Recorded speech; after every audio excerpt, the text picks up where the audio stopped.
मैंने कल सूची पढ़ी कांग्रेस पार्टी की, उसमें अशोक गहलोत तो बिहार के प्रभारी है। अरे तुम्हारी जमीर मर गएगा तुम लोगों का, क्या करोगे बताओ मुझे। और जाट के अंदर अगर गुस्सा नहीं हो, वो जाट किसी काम का नहीं। सुन लो मेरी बात।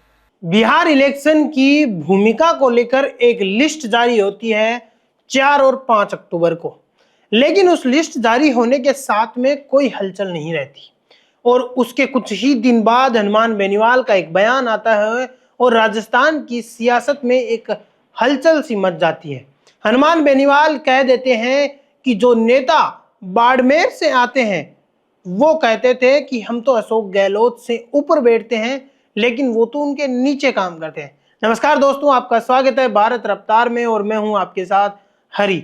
आज हम बात कर रहे हैं उस बयान की जो हनुमान बेनीवाल ने देर रात दिया।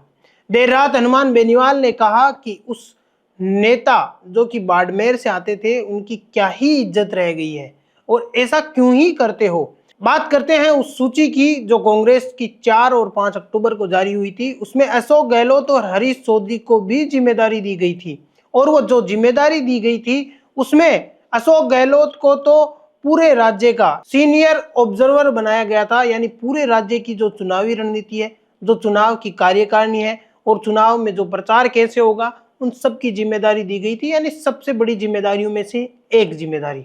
और वहीं पे हरीश चौधरी का भी लिस्ट में नाम था और हरीश चौधरी को जो जिम्मेदारी दी गई थी वो डिस्ट्रिक्ट ऑब्जर्वर की दी गई थी, यानी कुछ जिले जिनमें क्या रणनीति रहने वाली है, क्या प्रचार करना है, कैसे प्रचार करना है, उन सब की जिम्मेदारी थी। यानी यूं कह सकते हैं कि हरीश चौधरी जिस जिले के प्रभारी थे, यानी जिस जिले के ऑब्जर्वर थे, उस जिले में पूरा जो राज्य आता है उस राज्य के ऑब्जर्वर, सीनियर ऑब्जर्वर के रूप में है वो तैनात किए गए अशोक गहलोत की एक और रिपीट।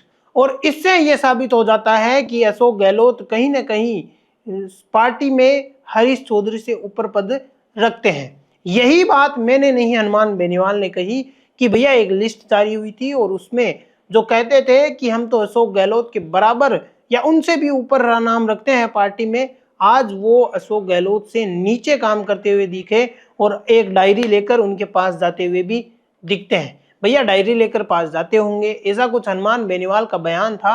आइए सुनते हैं क्या कहा हनुमान बेनीवाल ने। बाड़मेर के एक नेता जो कहते हैं कि मैं अशोक गहलोत को कुछ नहीं मानता। मैंने कल सूची पढ़ी कांग्रेस पार्टी की, उसमें अशोक गहलोत तो बिहार के प्रभारी है और वो उनके नीचे जिले के अंदर बना हुआ प्रभारी। बताओ, वो डायरी लेके उनको रिपोर्ट पेश करेगा। आप सूची पढ़ लेना बिहार के नेताओं की। अरे तुम्हारी जमीर मर गएगा तुम लोगों का, क्या करोगे बताओ मुझे। थोड़ा आदमी का जमीर जिंदा होना चाहिए।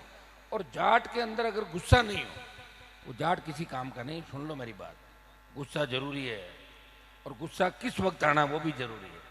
गुस्सा क्या मुझे तो मेरे घर वालों पर गुस्सा आ रहा है वो नहीं, दुश्मन को पहचानता है क्या, उस पर गुस्सा आ रहा है क्या, तो काम का नहीं तो किस काम का। ऐसे लोग भी हैं, मिलेंगे। आप गांव में 2 कुटुंब बंटे हो, ये हनुमान जी बुलाए थे अपन उसको ले आओ, ये उसको